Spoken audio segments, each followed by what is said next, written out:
नमस्कार, जय हिंद साथियों। एक बार फिर आपका स्वागत है। और आज इस वीडियो में अपन पढ़ने जा रहे हैं राजस्थान करंट अफेयर। साथ में जो फरवरी माह है वो लिया है अपन ने, जो क्रोनोलॉजी है उसका सार, एक दिन और पढ़ी है उसका सार लिया है, जो जिनसे करंट में क्वेश्चन बन सकते हैं एग्जाम में, उसी के रिगार्डिंग लिया। वैसे तो देखो, करंट अफेयर का या किसी भी चीज़ में अपन पढ़ना चाहे जितना डीप जाए उतना जा सकते हैं और उसका कोई अंत नहीं है, लेकिन एग्जाम के हिसाब से जो क्वेश्चन बनते आए हैं उसी हिसाब से लिया है। अगर आपने करंट अफेयर पढ़ रखा है करंट ये फरवरी माह का राजस्थान का, तो आप अगर साथ में रिवाइज करोगे तो भी आपका समय व्यर्थ नहीं जाएगा। मैं इस चीज़ की गारंटी देता हूँ आपको। साथ साथ में आप पढ़ते रहिए, बोलते रहिए, तो आपका रिवाइज हो जाएगा। करंट हो या कुछ भी चीज़ हो, जीके के संबंधित किसी, जितना आप रिवाइज करते हैं, अपन साथ में रिवाइज करते हैं तो उतना ही वो याद रहता है। शुरुआत करते हैं अपन बिना किसी देरी के। और फर्स्ट जो टॉपिक है, आज मैंने पहले थोड़ा लिख लिया है, इससे टाइम जो लिखना टाइम है वो बच जाएगा। उसके टाइम पर अपन बाद इसको रिवाइज कर लेंगे, तो जितना रिवाइज करेंगे उतना ही याद रहेगा अपन। ठीक है, फर्स्ट है इसमें पॉइंट कि जो जयपुर एयरपोर्ट है, जयपुर एयरपोर्ट वो सबसे वेस्ट एयरपोर्ट की अगर पूरे भारत में बात करें तो वो पूरे भारत में 10वें नंबर पर है। तो क्वेश्चन ये बन सकता है कि जयपुर एयरपोर्ट है सबसे वेस्ट में अगर रैंक दी जाए तो भारत में फर्स्ट वो जो कौन से नंबर पर है, तो 10वें नंबर पर है। ये कौन से नंबर पर है? 10वें नंबर पर। ये इससे क्वेश्चन बनता है। फिर आगे लेते हैं, सेकेंड नंबर पॉइंट लिया है कि एक प्रतियोगिता हुई थी, जूनियर सब जूनियर हेडबॉल प्रतियोगिता। ये पूरे भारत की हुई थी, पूरे भारत के लेवल पर हुई थी सब जूनियर हेडबॉल प्रतियोगिता।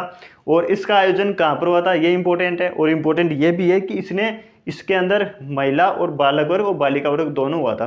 तो बालक वर्ग है ना, उसके अंदर वो स्वर्ण पदक जीता था, तो इसलिए इंपॉर्टेंट हो जाती है। तो इंपॉर्टेंट इसलिए है, तो अपन एक तो इसमें आयोजन स्थल कहाँ हुआ था, गंगनार चित्तौड़गढ़ के अंदर, वहाँ पर इसका आयोजन हुआ था।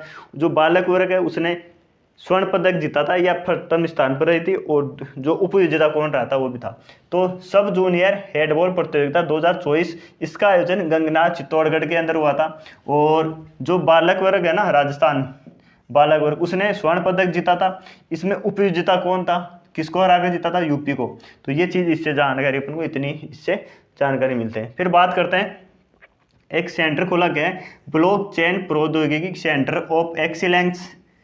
ये एक सेंटर खोला गया है, जयपुर के अंदर खोला गया है। ये ब्लॉकचेन प्रौद्योगिकी सेंटर ऑफ एक्सीलेंस क्या है? तो ये एक ऐसा सेंटर है जिससे जो सरकार की योजनाएं हैं, ऑनलाइन करना या कुछ भी जानकारी प्राप्त करना, उससे संबंधित ये ब्लॉकचेन से संबंधित बनाया गया है।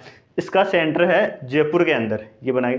लेकिन इसमें इंपॉर्टेंट चीज़ ये है कि दो संस्थाओं के मध्य MOU है। इसके अंदर दो संस्थाओं के सहयोग से बना है, दोनों संस्थाएं वो इम्पोर्टेंट है। ये MOU है जो है वो इम्पोर्टेंट है। कौन से?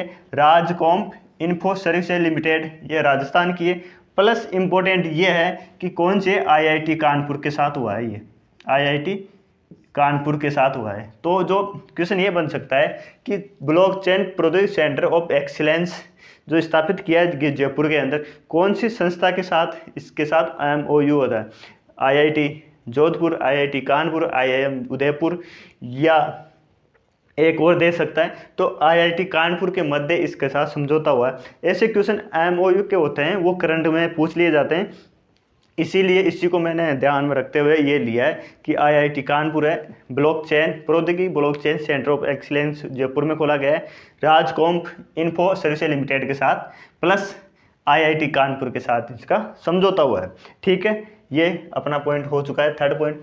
फोर्थ पॉइंट है कि 42वें मुख्य न्यायाधीश राजस्थान हाई कोर्ट है, उसके मुख्य न्यायाधीश किसे बनाया गया है? तो एक तो इसका क्रम याद रखना है, कौन से क्रम के? 42वें क्रम के हैं। को किसे बनाया गया है? तो MM श्रीवास्तव, मनिंदर मोहन श्रीवास्तव।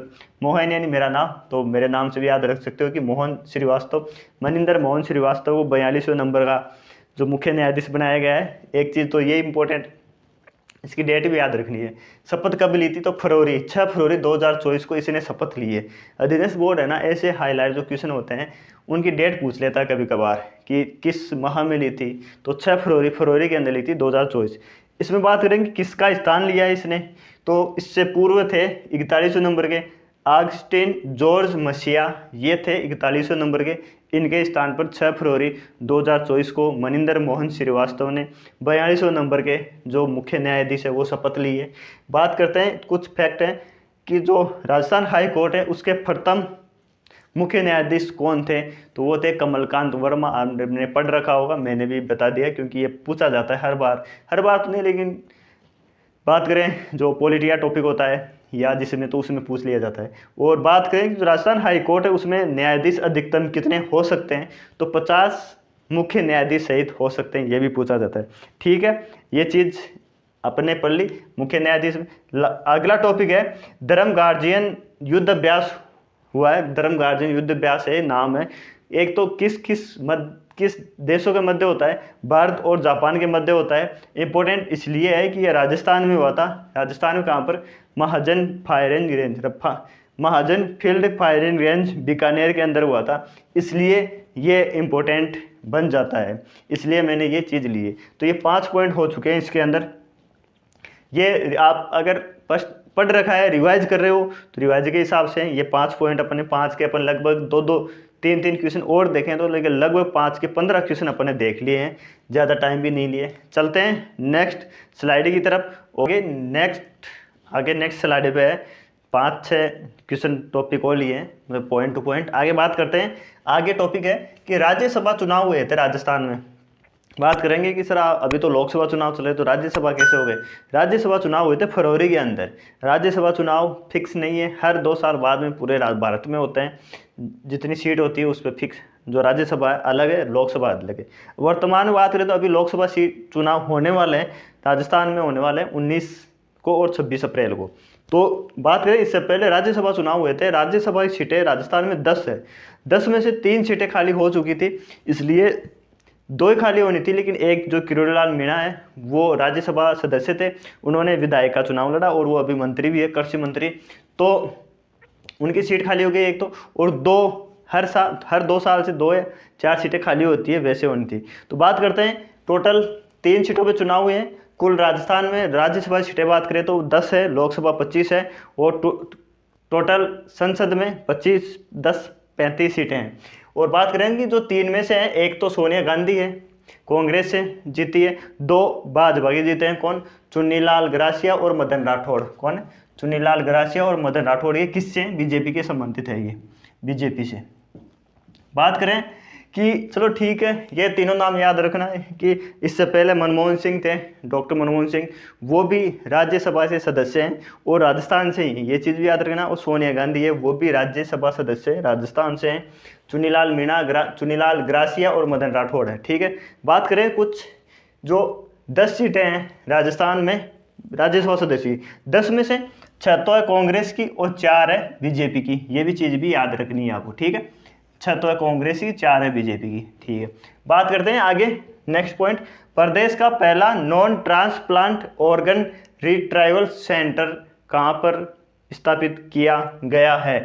राजस्थान में non transplant organ retrieval centre कहाँ पर स्थापित किया है, ये स्थापित किया गया है झालावाड़ मेडिकल कॉलेज के अंदर। इंपॉर्टेंट है, कहाँ पर, झालावाड़ मेडिकल कॉलेज के अंदर non transplant organ retrieval centre, ये राजस्थान के झालावाड़ कॉलेज में स्थापित किया गया है। इससे ये जानकारी मिलती है। आगे चलते हैं नेक्स्ट क्वेश्चन के अंदर।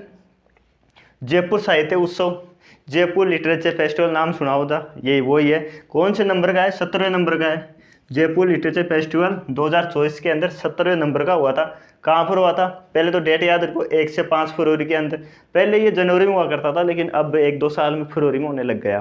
तो 17वें नंबर का है, 1 से 5 फरवरी को हुआ है। कहाँ पर हुआ है, तो ये हुआ है होटल कैलाश आमेर के अंदर हुआ है। इसमें बात करें उद्घाटनकर्ता कौन था, इसमें ये भी पूछा जाता है। इसका उद्घाटन किसने किया था, तो दिया कुमारी ने किया था, उप मुख्यमंत्री है।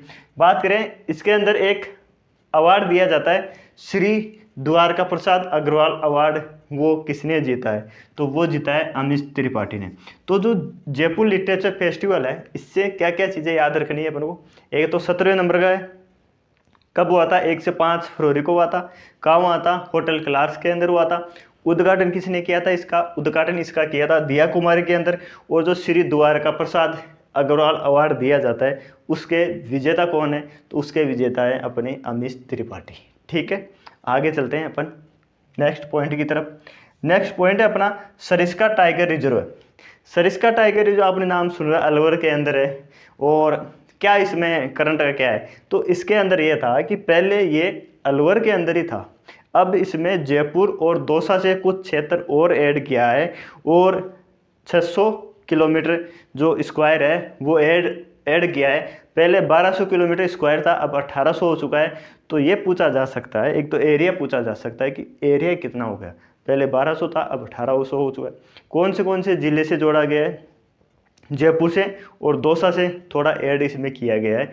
बात करते हैं कितना क्या है इस तरफ। तो ये रहा सरिस्का टाइगर रिजर्व, जयपुर अलवर दौसा से 607 kilometre 607 kilometre square area add और किया गया है। इससे पहले 1231 किलोमीटर था, ठीक है। अब 600 और जोड़ दो इसके अंदर, 13 है ये, 13 31 कर दिया कि मैंने, 13 है ये, तो 13 और 7 ये हो गया 1820। तो टोटल कितना हो चुका है, 1820 किलोमीटर हो चुका है, ठीक है। आगे चलते हैं नेक्स्ट पॉइंट की तरफ।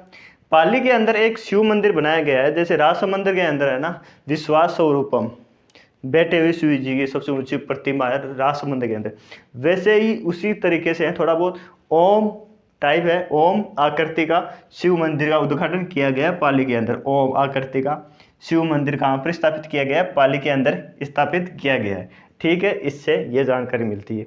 आगे चलते हैं, एक और दिल्ली मुंबई एक्सप्रेस वे नाम सुना है, इसका लोकार्पण किया गया था प्रधानमंत्री के द्वारा वर्चुअल माध्यम से, वीडियो के माध्यम से सवाई माधोपुर के अंदर। और सवाई माधोपुर के अंदर जो दिल्ली मुंबई एक्सप्रेस वे है कितने किलोमीटर रहेगी, 46 किलोमीटर रहेगी। अब इससे क्या होगा, तो दिल्ली और जो सवाई माधोपुर है उससे डायरेक्ट कनेक्ट हो जाएगा इससे। और जो पर्यटन है सवाई माधोपुर के अंदर पर्यटन की दृष्टि से सबसे इम्पोर्टेंट है, इसलिए जो दिल्ली से पर्यटन आएंगे वो डायरेक्ट इसमें सवाई माधोपुर आएंगे और वापस डायरेक्ट वहीं चले जाएंगे। तो ये था इससे संबंधित कि Delhi Mumbai express way 46 kilometre है, सवाई माधोपुर के अंदर है और सवाई माधोपुर डायरेक्ट दिल्ली से जोड़ा गया है, 46 किलोमीटर है, बाकी यूपी के अंदर है। इस तरह से आप इसको समझ सकते हो, ठीक है। इसके इस स्लाइड में अपन इतना ही पढ़ेंगे और जो एक और वीडियो बनेगा राजस्थान करंट का उसमें लगभग पूरा कवर हो जाएगा,